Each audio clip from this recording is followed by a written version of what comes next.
Hey everybody, Pete from Nashville Door Company here. You want to learn how to install a set of double doors like these? Here's the video, pay attention, this goes quick. With double doors, you have what's called the active door that has the locks on it.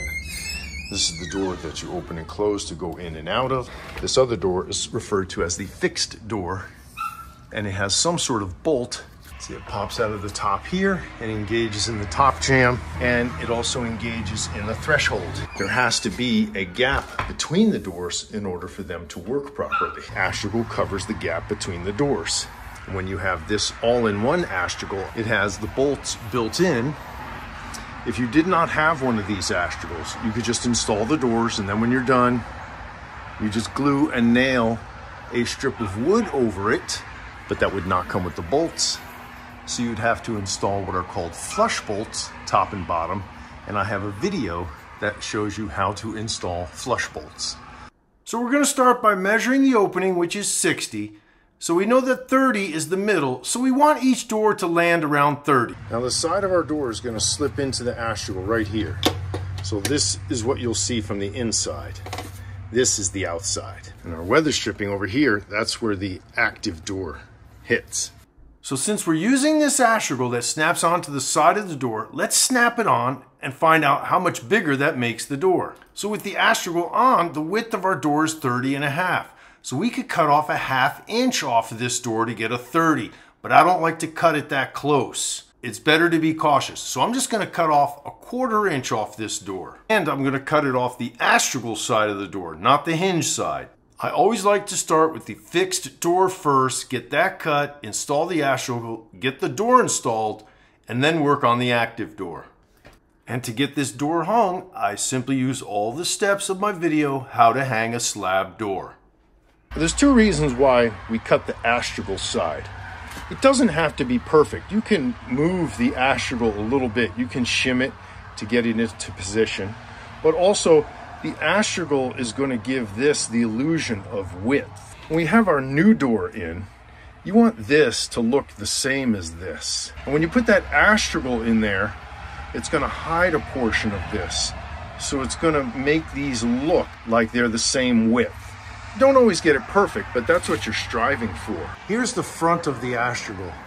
You see it has this 90-degree piece. You cut the back section to be the exact length of the door. And then this piece is for the bottom.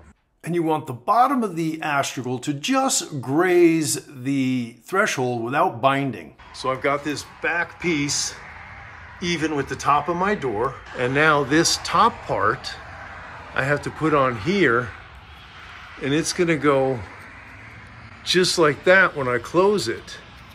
So I have to cut this right here at that line. Now, when you're cutting the Astragal like this, remember, you're just cutting this section. Don't cut the whole thing off. And our top piece snaps into place. Sometimes these have a little screw with them. Sometimes they don't even have this piece. And that looks perfect. Now, before you do the Astragal, make sure you have the length of your door correct. Always cut that to length so that the door bottom fits in. Get that out of the way first, because sometimes you have to cut the door bottom around that Astragal. Just put 1 or 2 screws in there to hold it in place. This one just stays on with the friction. Don't screw in your bolts or drill holes or anything. Just get it working with the Astragal in place and just leave it, because you might have to adjust it. Basically, I'm just gonna hold this door in place, and now imagine you're just hanging a regular door, and this is your door jamb.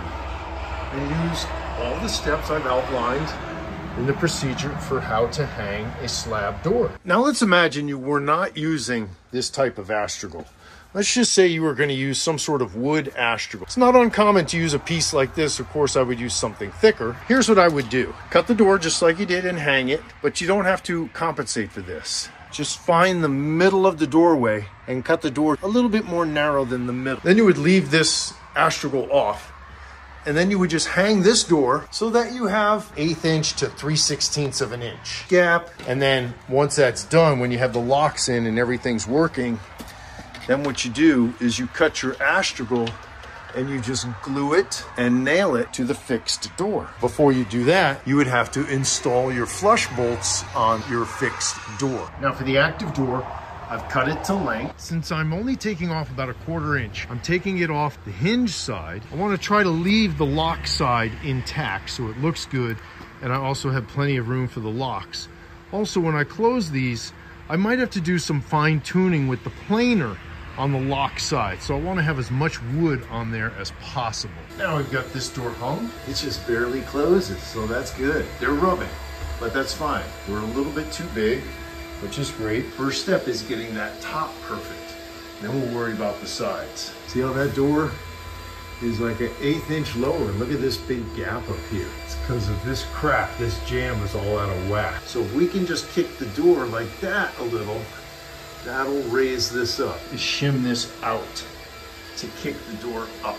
So I took 2 door shims and I put them behind this half of the hinge. Hold my hinge out like that. I put 1 shim behind this half that brings this out. That should make our door go like that. Now look at those doors. I can live with that. Another critical adjustment you need to make with double doors, and that's the alignment. In other words, are these doors flush? Look down at the bottom. The active door touches the fixed door. It should be touching the fixed door up here, but it's not. So the door is going like this. So I need to take that bottom hinge and bring it out, and that'll make the door go like that, and then it'll all line up properly. So I took these screws out of the middle hinge.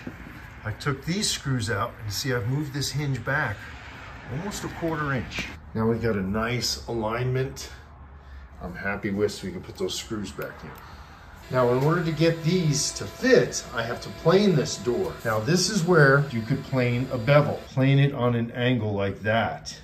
And that way the front of the door can close, and this back side of the door gives you a nice small gap. I'm not gonna plane the whole door, even though it all needs it. I'm just gonna plane like the lower foot or 2 of the bottom to get that to close, and then I could plane the rest in place. Because those doors were just touching, I wanna take an 1/8 inch off. And if you wanna get more advanced and bevel it, you can cut it on an angle like this. I have videos that explain how to do beveling. If you're not comfortable, don't try it. Or you could try it with a belt sander, or at the very least, just bevel this corner, and that'll make the door close a little easier. By holding my planer on a slight angle, now it's tilting down so it's beveled. That should be enough to get the door in and see how it fits. Okay, door is back on. Oh, see how perfect that bottom is, the bevel? Look at that. And still see how the front edge hits? So if you just bevel it, that front edge will not hit, and you'll still have this nice gap in the back. So now I don't have to take the door off. I'll just start down here. I'll plane it on its lightest setting, shut it, plane it, shut it, keep testing it until everything fits perfectly. I just did 2 passes with the planer. Put the doors as close together as you can and see if there's any rubbing anywhere. There isn't, but it's like a 32nd of an inch. You will be amazed how much stain or paint can add to the thickness of the door. So leave enough gap for the finish. So now a few more passes, and see when I put them real close together, see that gap I have there? That's nice. Plenty of room for paint all the way down. And then when I close them, look at that. We have a nice, beautiful, even gap, and the doors are flush. So now we'll get our bolts in there and we're ready for the locks. You line these up where you want them, put in your screws here, and then you push this in and up, and that engages the bolt. And now we're gonna put in the screws to hold this thing in place. When it comes to making these holes, stick that pin out a little bit, put your door where you want it, and then try to mark it as best you can, and then use the appropriate size drill bit, and then work on the other one. Now, with both of those engaged, you should close your door. It should operate freely. It should be aligned. Now it's time to do the locks. Some Astros come with this pad with a stick on. It's called a door corner. You can buy them separately. And that just blocks that little bit of light that comes through the bottom. Look at that. And with these Astrogals, sometimes they have these nice spacer blocks to put in your strike plates. Sometimes it's just all metal and you have to drill it out. And here they left a space. If they leave it all metal, you cannot use a spade bit. You have to use a 1-inch hole saw to drill through there, which can be very challenging. The nice thing is that you don't always need strike plates in here, because With the metal astragals, oftentimes they just act like a strike plate. So this is in place. Everything is set. We got our door bottoms in. Last thing, sometimes they have a cover for this, sometimes they don't. You line up your bolts over the holes and just snap them into place. And now you know the tips and secrets for how to install a set of double doors. Go do it.